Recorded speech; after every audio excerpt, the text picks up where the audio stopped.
It always comes to this.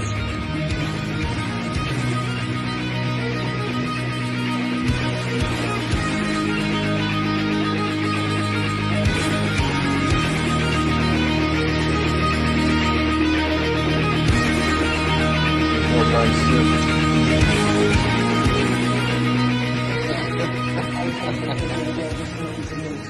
Back into another tattoo progress update today. Where I last left off, I showed off this chunk of my arm here with Rick, session 88, believe it or not. And this session represented kind of a impasse or a new kind of way forward. And I'm really happy to say that most of the color that we did it's starting to peel, or it's fully peeled here now 3 days later. And yeah, a lot of it is. Some of the red is still peeling, but the purples and blues for the most part have peeled, and so has the yellow. And we went in with a lot brighter colors this time. I really want to push that contrast and get the clarity of this sleeve up. I think for a while there, Rick and I were maybe on the wrong page, as I mentioned in the last video, or like different page.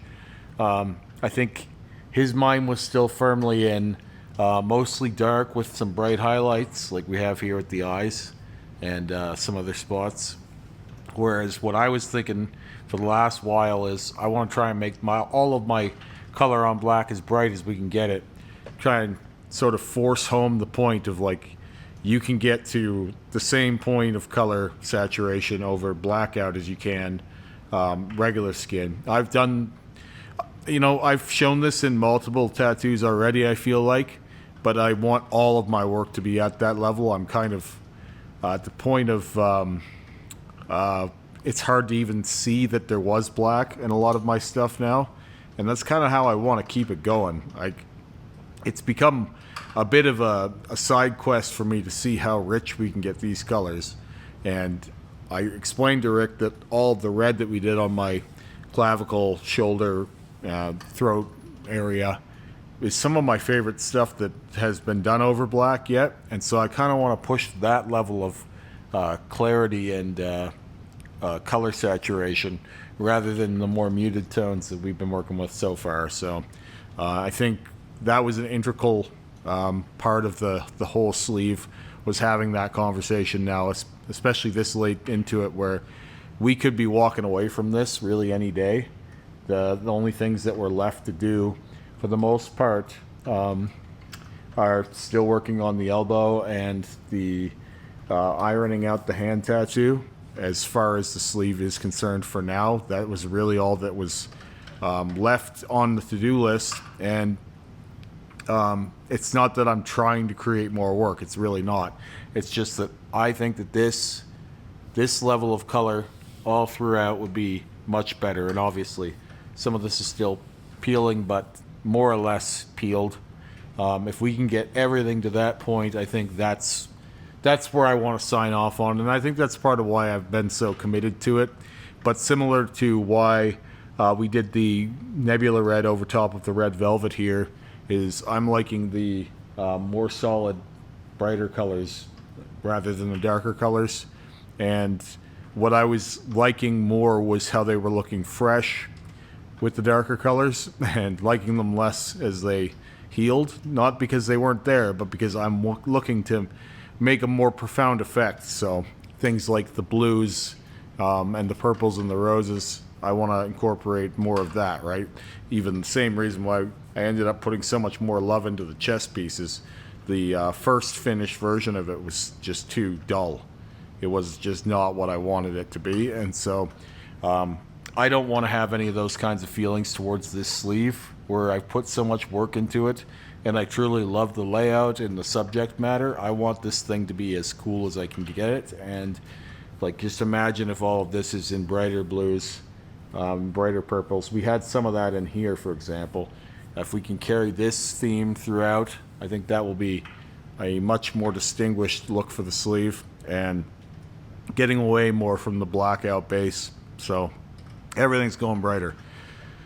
And I'm happy to say that I kind of needed this one to be a good heal, because the orange that we did prior didn't heal great. It's still, I think, got to come through a little bit. It's got that kind of dusty, dry texture over it right now, and so whenever you see that, that means that the top layer is a little chapped, and probably because we worked on it so much, so quick there.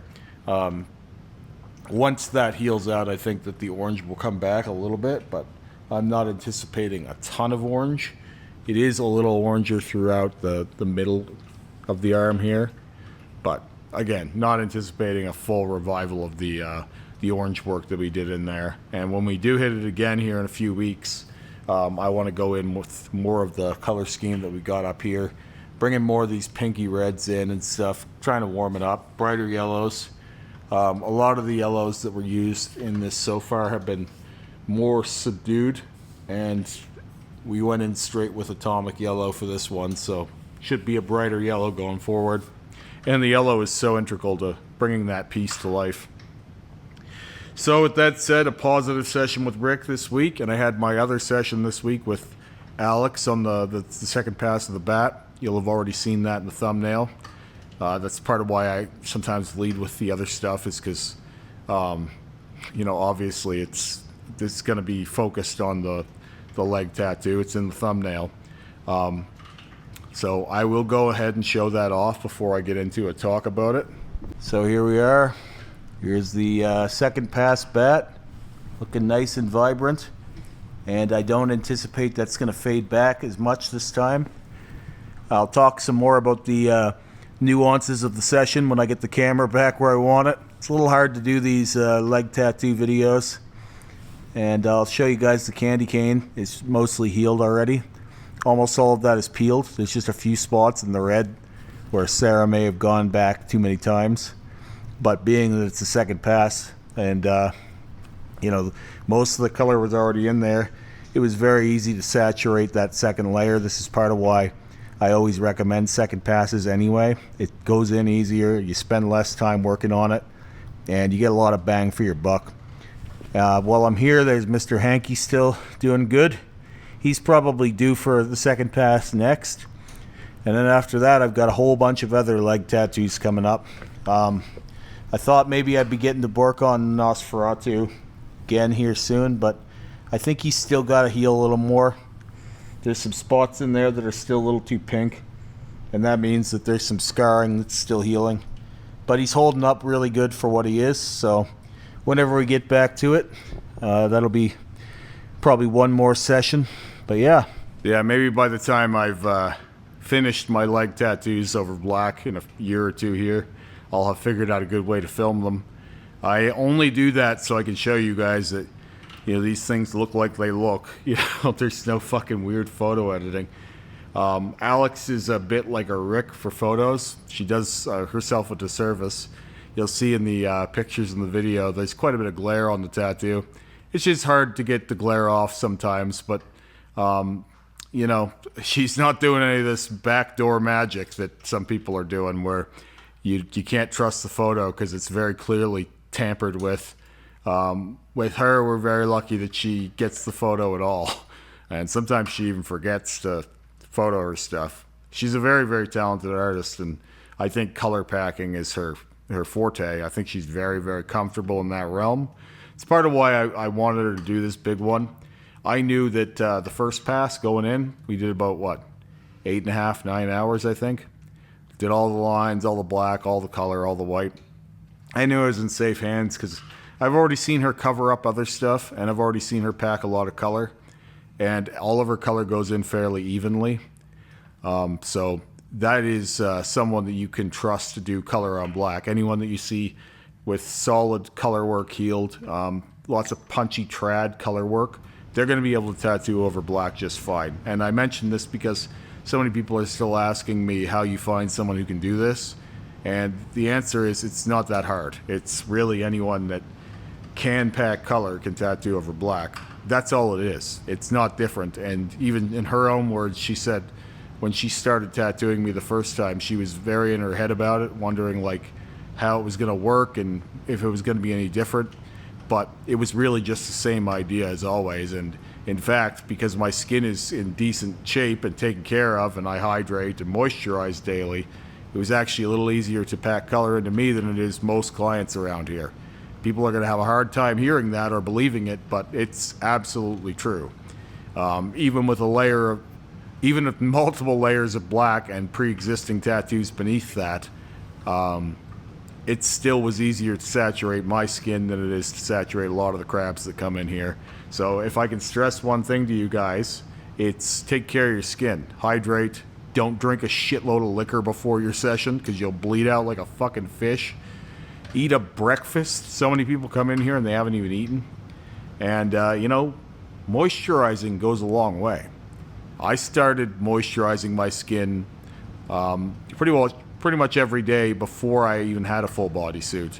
And at the time, it was like with the mindset of what Rick had been telling me, that if you're hydrated and moisturized, you'll actually spend less time getting tattooed that day because the ink is going to saturate easier, which means the artist isn't going to spend as long time in each step of the tattoo. And that also means that they're not going to have to work your skin as hard, which means for a better heal and less risk of infection and less risk of bad heal, say some of the color drops out or you get some scabbing, things like that. Anytime the artist has to work less hard to do the same amount of tattoo, you're going to get a better result. So I know drinking water is very hard for some people. So drink tea then. That's what I do. I drink a shitload of green tea and chamomile tea. I don't have additives. I don't drink, like if I drink coffee, it's black. Like I got a pretty clean system, and your general health will play a factor in this as well. We have a pretty heavy drinker that's very, very sunburned all the time that comes to get some work over his blackout with Terry, and Terry absolutely hates tattooing that guy. His skin is, in his own words, dog shit, and he's having a hell of a time getting a good result out of him. He's gonna get it, but it's like kicking and screaming. And whenever Terry works on that guy, he's always just beat by the end of it because he's trying to do a very hard thing on a very terrible canvas. And I've said this before, and some people think it's ego, but in this, when you're working with someone else's skin and someone else's patience and someone else's discipline to the craft, you are only as good as your dance partner. You cannot get a miracle out of a deadbeat. It's not going to happen. So if you want nice tattoos, take care of your skin. And there isn't a day that goes by where I don't take care of mine, which is why I think it's funny when people will insinuate that my skin is probably in bad condition. I can guarantee you if it was, none of this would be working the way that it is. And I've seen that firsthand. It's a labor to get this kind of work over people with bad skin. And you aren't cursed to have bad skin usually. Like some people, there are some exceptions to that, but for the most part, if you take care of yourself, have decent general health and hydrate and moisturize daily, you'll be a good canvas too. I wasn't born with the best skin of all time like some people might. I get both sides of it because I both have magic skin, the best skin ever, and I must be covered in scar tissue. You can't have it both ways, guys. You can't have it both. You got to make your mind up on that. So, but again, in that tattoo, the important thing to note, because so many people ask me, say for example, because I have so much red on black, how many passes for red on black to stick? I hate the phrasing of that. I really do. It sticks on one. How bright do you want it? Generally 2 to 3 passes is minimum. There are some cases where it could be more than that. It depends on what you're trying to do. But the important takeaway from all of this, just because there's a lot of red in that tattoo, does not mean that red on black is the best even. Like I showed off on a Remy Reacts recently, Letters Feel Good has a full yellow on black sleeve and it looks amazing. So, and you know what? We could have done the whole thing with this turquoise too, or this purple. Though the purple wouldn't be as distinct from the black. And I always recommend backing it up with black on black. No matter whether you're doing white or color on black projects, you should always do black on black line work and shading to give weight to the color you're adding or the white you're adding. If you don't, it's going to look a little bit like bad watercolor. It just is what it is. I've been through this myself. I have no reason to lie to you guys, and to be honest with you, I only want to see this go farther. The thing that Letters Feel Good is working on is very inspirational, and I'm also very happy and proud to see it. It shows that the industry is learning and evolving, and I've been waiting for this for a while now. It doesn't make me jealous or bitter of someone else's success and go, why isn't the focus on me in my project? It goes, oh, well, look at that. Another guy's taking a swing at this, and the more people out there doing that, the better, which is part of why I'm working with all different artists on my legs. And just this last week, I've had 4 people tattoo me. There isn't just one wizard in here doing these things. And just the fact that I can say in a week's span I had 4 people tattoo me when everything on me is blackout should be inspiration that anyone out there that can pack color can do this. My wife still isn't even sure of her color packing. She hasn't seen enough of it healed. That's part of why we did this candy cane size we did, was because we wanted to do something fairly, not too simple, but something that had a lot of different colors in there. And could be done in a session, though the first one was fairly long. And then if it did heal poorly because it's a smaller tattoo, it's not gonna fuck me up, you know? I'm not saying people should be swinging and doing a color on black back piece their first time, or a full color black on black sleeve in one session, but you can start small and build up to these things, is what I'm trying to say. And she has been tattooing for about 1.5 years, maybe not even now. And when she first did that candy cane, she was just over 1 year. So the important thing is, pretty much anyone can do this if you have an open mind. I will say again, the worst part of that tattoo is in the white and the yellow, light yellow. The darker yellow she used went in pretty well. But it was consistent with the first time, and it was consistent with Sarah's experience tattooing my leg as well. White is the hardest color to pack. It doesn't pack smoothly. In the spots where Alex simply lined it in or put a highlight, it was very, very easy. But in the spots where you have big fields of white, it's noticeably choppy. Same thing for the candy cane healed. The white in that is very strippy. You can see the mag lines still. So as expected, that'll probably need a quick pass on the white and maybe in the light blue.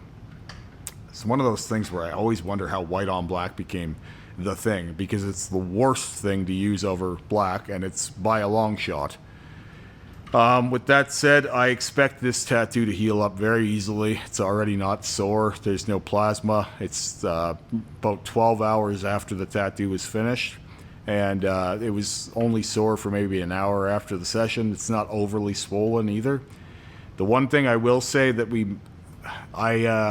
I wanted to do a red background for all my leg tattoos for the most part, and I think that the background is going to darken more than the red in the ears of the bat, although they are pretty similar right now. I think because the red in the bat's ears was done with a brighter red, and also his second pass, it should, as the thing heals, the outside of it should darken and the balance should be better. Right now, the bright red next to the fresh red background looks two-tonally consistent. If that remains the case, then I will, on an additional pass, probably have the background darkened, just because I don't want the ears to get lost. And I can see my own work for what it is. I'm not, I give a lot of shit to people on Remy Reacts. I talk a lot of critique on Remy Reacts. I can see it in my own stuff too, right? That's part of why I'm retooling this sleeve. I'm as hard as I am on other people, I'm harder on my own work. So that's the only critique I have of that bat, is the white is still probably going to be a little patchy, and the background red is too close to the ears currently. Although I think that part is going to remedy itself as it heals. I think that the darker red will darken up, especially given it's a first pass. Where the brighter red is a second pass, it should maintain more of the bright red than the background.